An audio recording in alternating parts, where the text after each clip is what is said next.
Gauri Suryavanshi S मराठीमध्ये आपलं स्वागत। वळूया आजच्या बातमीकडे। दिंडोरी जनता इंग्लिश स्कूल व उच्च माध्यमिक विद्यालयात आयोजित सायबर क्राईम व युवक युवतींनी जबाबदारी व संरक्षण याबाबत मार्गदर्शन ठेवण्यात आले होते। दिंडोरी पोलीस ठाण्याचे पोलीस निरीक्षक रघुनाथ शेगर यांच्या प्रमुख उपस्थितीत या कार्यक्रम संपन्न झाला।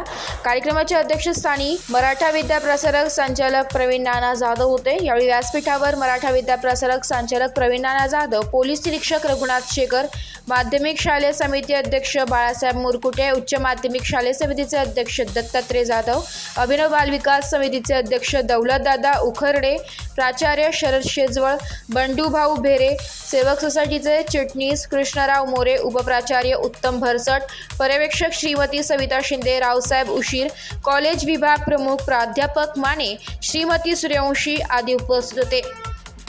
मान्यवरांच्या हस्ते सरस्वतीच्या प्रतिमेचे पूजन करण्यात आलं। कार्यक्रमाचे प्रास्ताविक प्राचार्य शरद शेजवळ यांनी केले।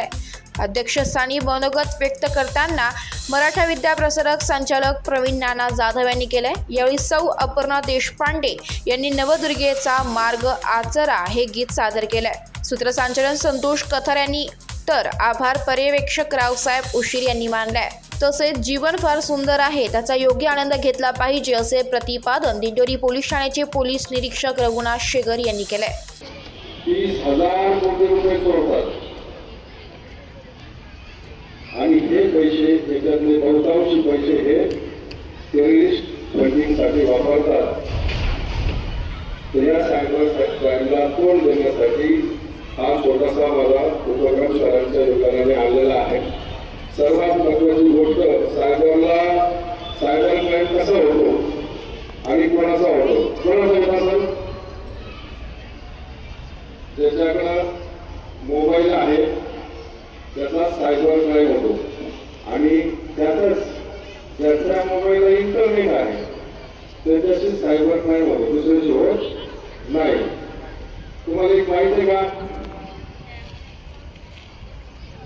तुमचा मोबाईल मध्ये गुगल नावाचा एक प्रकार आहे, गुगल। हा गुगल तुम्हाला, हा मोबाईल जर असा ठेवला तर हा गुगल तुम्हाला ऐकत असतो आणि पाहत सुद्धा असतो, माहिती आहे का? तुमचा मोबाईल हा तुमच्या सोबत जर असला तर गुगल तुमच्यावर वॉच करतो म्हणजे पाहतो। कधी कधी तुम्ही बघा, असं तुम्ही बोलले की मला गाडी घ्यायची, मला कार घ्यायची, तर तुमच्या फेसबुकला किंवा तुमच्या यूट्यूबला गाडीचीच ॲडव्हर्टाईज येत असतात। कधी अनुभवले का? यासाठी गुगल ते ऐकत असतं, गुगल हे तुम्हाला पाहत असतं। मग आता विचार करा, तुम्ही कुठं आहात, तुम्ही मोबाईल कुठं ठेवलेला आहे आणि गुगल तुम्हाला काय काय ऐकतं, काय काय पाहतं, हे की नाही? तुमचा पासवर्ड सुद्धा गुगलला माहीत असतो, तुमचं पूर्ण बँकेचं अकाउंट गुगलला माहीत असतं। त्यामुळं तुमचा ज्या ठिकाणी इंटरनेट चालू आहे आणि त्या ज्ञानाचा जर फायदा करून घ्यायचा असेल तर कुठलाही मोठा माणूस त्या ठिकाणी आपल्याला काही सांगत असेल तर त्या प्रत्येक वाक्याचं जर आपण चांगलं डोळसपणाने ऐकलं, बघितलं तर निश्चित आपल्याला यश संपादन होतं। आणि म्हणून आजचा जो काही उद्देश आहे हा त्यासाठी फार महत्वाचा आहे। आणि म्हणून या ठिकाणी चांगला माणूस करण्यासाठी आरोग्य चांगलं असलं पाहिजे, आपलं वर्तन चांगलं पाहिजे आणि आपण शिस्तप्रिय असलं पाहिजे की ज्यामध्ये आमची जी भगिनी आहेत, आमची जी माता आहे ती सुरक्षित नाही। मग ती सुरक्षित राहण्यासाठी काय केलं पाहिजे ही एक संकल्पना माझ्या डोक्यात आली आणि खऱ्या अर्थाने शेगर साहेब मला सांगायला आनंद वाटतो की ज्या दिवशी मी या शाळेमध्ये रुजू झालो, 15 ऑगस्ट 2024 रोजी इथे रुजू झालो आणि योगायोगाने आपल्या दिंडोरीमध्ये असणारे जे काही वेगवेगळ्या कार्यालयांमध्ये होणारे जे ध्वजारोहण आहे त्या ध्वजारोहणाला जाण्याची वेळ आली आणि माननीय तहसीलदार साहेब यांच्या कार्यालयामध्ये ध्वजारोहणाचा कार्यक्रम चालू होता आणि तिथे शेगर साहेबांचं मी नियोजन बघितलं, कारण तिथे त्यांचं संचलन वगैरे असतं। तो कार्यक्रम बघितला आणि माझ्या डोक्यात एक स्वार्थ जागा झाला। स्वार्थ असा जागा झाला की अतिशय अभ्यासू, अतिशय कर्तव्यदक्ष आणि ज्यांच्याकडे असणारी विचार क्षमता जी आहे त्या सगळ्या क्षमतांचं मार्गदर्शन जर आमच्या विद्यार्थ्यांना मिळालं तर आपलं किती मोठं भाग्य आहे. आणि त्या दिवसापासून माझ्या मनात होतं की आपल्याला शेगर साहेबांना आपल्या विद्यालयात बोलवायचं आणि विद्यार्थ्यांना मार्गदर्शन करून घ्यायचं आहे. आणि म्हणून मी साहेबांशी संपर्क साधला आणि साहेब त्या गोष्टीला तयार झाले. आपण खरं तर मागच्या शनिवारी हा कार्यक्रम आयोजित केलेला होता, परंतु पाऊस आला आणि दूरस्थ उरणची मॅडम तसेच पत्रकार प्रकाशकर या महाविद्यालयाच्या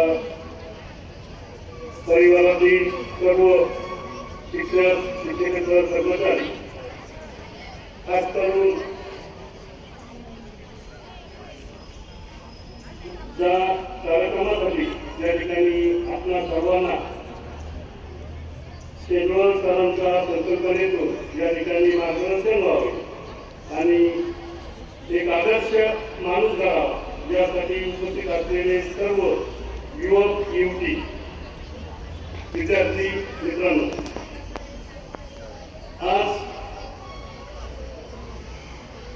मी जास्त काही बोलणार नाही कारण तुम्हाला बराच कंटाळा आलेला दिसतोय. आणि